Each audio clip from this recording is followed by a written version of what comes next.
இன்றைய வேத வசனம், நாம் பாவிகளாய் இருக்கையில் கிறிஸ்து நமக்காக மரித்ததினாலே தேவன் நம்மேல் வைத்த தமது அன்பை விளங்க பண்ணுகிறார். ரோமர் 5:8.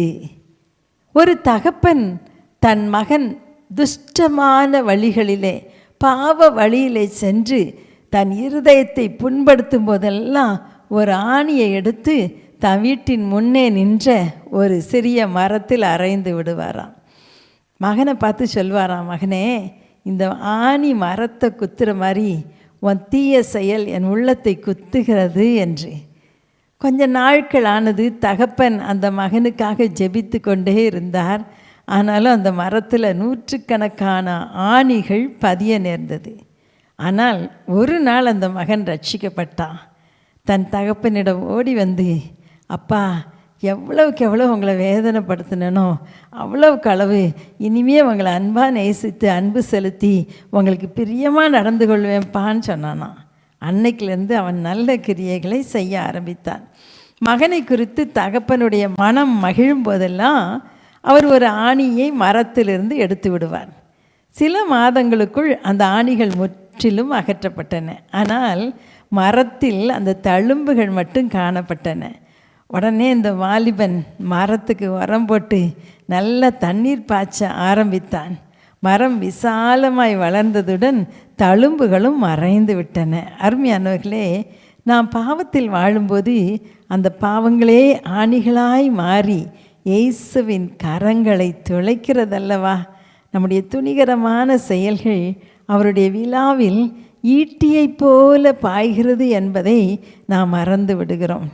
பேதுரு இயேசுவை மறுதலித்த போது அவர் எவ்வளவு துக்கப்பட்டிருப்பார்.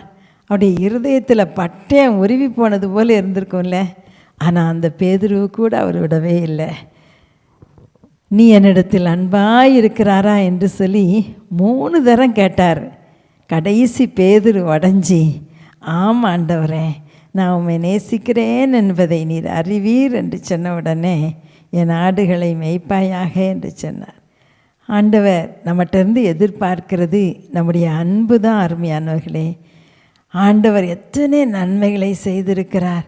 அவர் நம்மேல் பாராட்டின அன்புக்கு அளவே இல்லைல்ல. எவ்வளோ நேரம் நம்ம அவர் அன்புக்கு விரோதமாய் நம் பாவம் செய்து அவரை துக்கப்படுத்தி இருக்கிறோம்.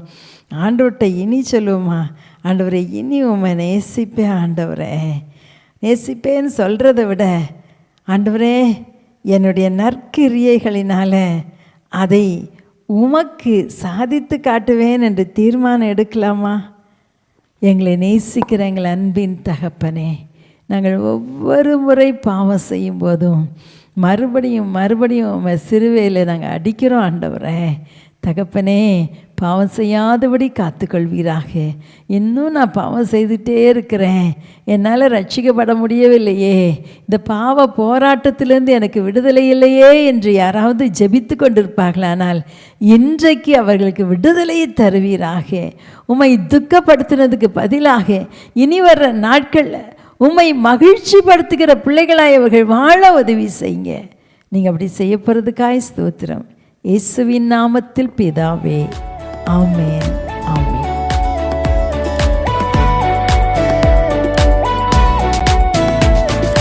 கிறிஸ்துவை பற்றும் விசுவாசத்தால் பிள்ளையானேன் பிதாவுக்கு.